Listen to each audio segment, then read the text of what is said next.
ये ईरान जो लगातार इस समय हमले कर रहा है इजराइल पर, नेतन्याहू इस समय बौखलाए हुए और कभी भी बड़ा हमला कर सकते हैं। वो लगातार वो चेतावनी भी दे रहे हैं और अर्थव्यवस्था को लेकर वो बात इसीलिए कह रहे हैं क्योंकि डिफेंस एक्सपर्ट भी ये मानने लगे हैं कि हाँ, ईरान का इसमें बहुत ज्यादा नुकसान हो रहा है जो वहां के लोगों को आगे बढ़ाने में हो सकता था। और यही वजह है कि वहां की गतिशील यानी कि पंगु की बात कही जा रही है जिससे वहां की अर्थव्यवस्था पर गहरा प्रभाव पड़ा है। सुनिए आप डिफेंस एक्सपर्ट को। इजराइल के प्राइम मिनिस्टर नेतन्याहू ने अपनी स्टेटमेंट में जब कहा है कि, और वो भी एड्रेस एक तरीके से डायरेक्टली ईरानियन लोगों के लिए किया है, तो वो चाहते हैं कि एक तरीके का रियलाइजेशन आए ईरानियन पब्लिक के अंदर और वो खमेनी के खिलाफ खड़े हो, क्योंकि उन्हें मालूम है कि अगर ईरान से पार पाना है तो सबसे पहले खुमैनी को हटाना पड़ेगा, क्योंकि उसके हटाए बिना वहाँ कुछ नहीं होगा। तो उन्होंने लोगों को ये बताने की कोशिश करी है कि वहाँ पर जो पैसा ईरानियन गवर्नमेंट खमेनी जो है वो अगर खर्च कर रहे हैं इजराइल के खिलाफ टेररिज्म में, वो पैसा अगर शिक्षा, हेल्थ, डेवलपमेंट के ऊपर अगर किया जाए तो लोगों तक पहुंचेगा। सो लोगों की जो तकलीफें हैं वो एक्चुअली उनके अपने लीडर के वजह से हैं। टू द एक्सटेंट वो ये भी एक मॉरल कार्ड खेल रहे हैं, ह्यूमन राइट्स का, ह्यूमन वैल्यूज का कार्ड खेल रहे हैं कि पूरी दुनिया और इजराइल ईरानियन लोगों के खिलाफ नहीं है, वो खमेनी के खिलाफ है, उसकी टेररिज्म के खिलाफ है।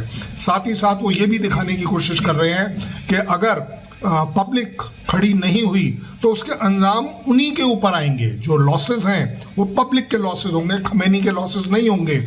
और ऐसा एक लास्ट उन्होंने स्टेटमेंट जो दिया है कि खमेनी अपनी पब्लिक से ज़्यादा डरते हैं, दुनिया से कम डरते हैं।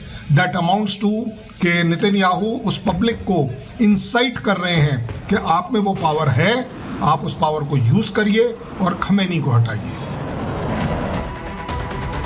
नेतन्याहू के भविष्यवाणी की खबर पूरे विश्व भर में जंगल की आग की तरह फैल चुकी है और डिफेंस एक्सपर्ट भी इस बात को मानने लगे हैं कि हाँ, खामेनेई अपनी जनता से खुद ही इस समय डरे हुए हैं। नेतन्याहू ने भी इस बात का जिक्र किया है कि आप लोग सबक सीखिए और अपने मुखिया को आप देखिए कि वो आपके लिए कितना बुरा अब कर रहे हैं। रिपोर्ट आप देखिए।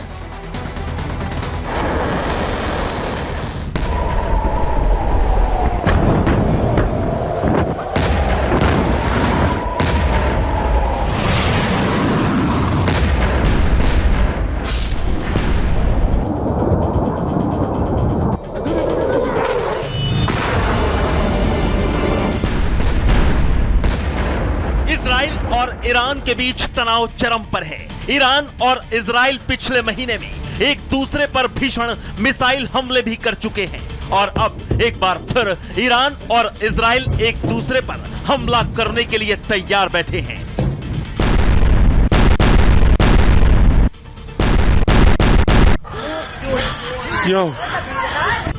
लेकिन इस बीच इजरायली प्रधानमंत्री बेंजामिन नेतन्याहू की भविष्यवाणी ने ईरान के अंदर सनसनी फैला दी है।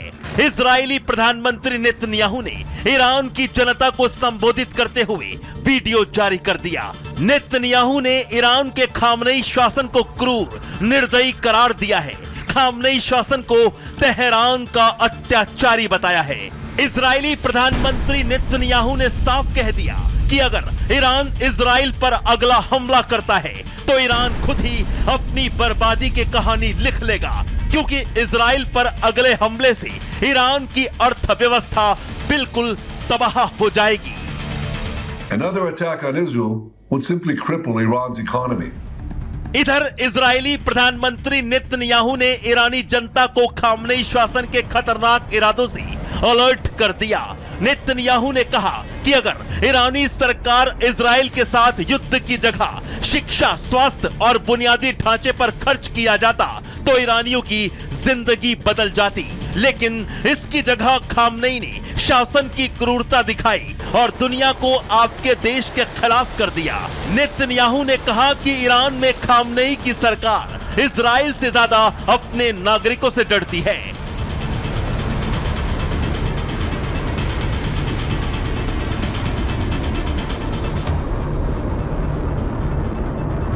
But there's also good news. Yet there's one thing Khamenei's regime fears more than Israel. You know what it is? It's you, the people of Iran. Don't let your dreams die. क्या Khamenei सरकार सच में ईरानी जनता से डरती है? क्या Iran का विकास Khamenei की list में नहीं है? क्या ईरान को युद्ध की आग में झोंकना और इजराइल को बर्बाद करना ही ईरान का मकसद है? तभी नेतन्याहू कह रहे हैं कि खामनेई इजराइल से ज्यादा ईरान की जनता से डरते हैं।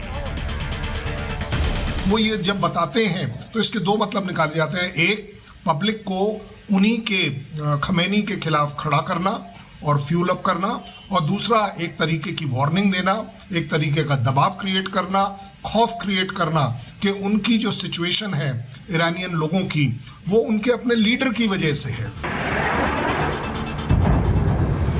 यानी कि ईरान का इजराइल पर संभावित हमला खुद उसकी आर्थिक कमर तोड़कर रख देगा, और नेतन्याहू ने यह भी संकेत दे दिया है कि इजराइल पर ईरान के हमले का रत्ती भर असर भी नहीं पड़ने वाला। Bureau report, Republic Bharat.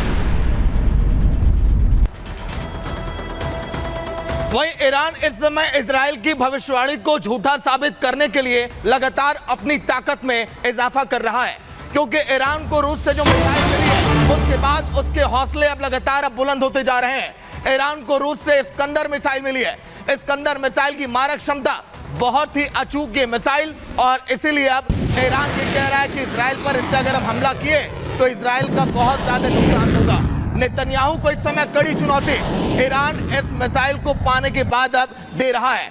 ये देखिए रूस की जो ये मिसाइल है ईरान की ताकत में किस तरह से इजाफा ये कर रही है, लेकिन इजराइल ने बार बार इस बात का जिक्र किया है कि अगर एक भी हमले हुए तो इसका पलटवार भी किया जाएगा।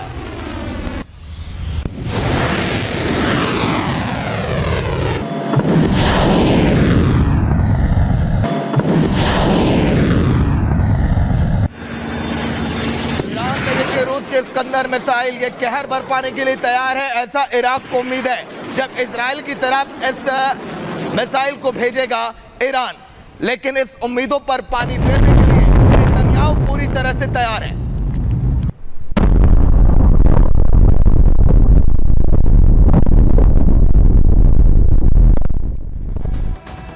तो चलिए अब आपको बताने जा रहा हूं कि आखिर रूसी इस्कंदर मिसाइल कितनी खतरनाक है, जिसके कारण इस समय बार बार ये कह रहा है ईरान की अब हम हमले अब करेंगे। परमाणु और देखिए हथियार ये ले जाने में सक्षम है, बहुत ही ज्यादा भारी मात्रा उठाने में सक्षम है रूसी इस्कंदर मिसाइल जिसकी बात हम कर रहे हैं। 700 किलो विस्फोट ले जाने में सक्षम है, 400 से 500 किलोमीटर तक की इसकी क्षमता है, बहुत अचूक इसका निशाना है। ट्रक पर तैयार मोबाइल लॉन्चर से इसका फायर जो कि बहुत दूर तक निशाने को नेस्तनाबूद करता है।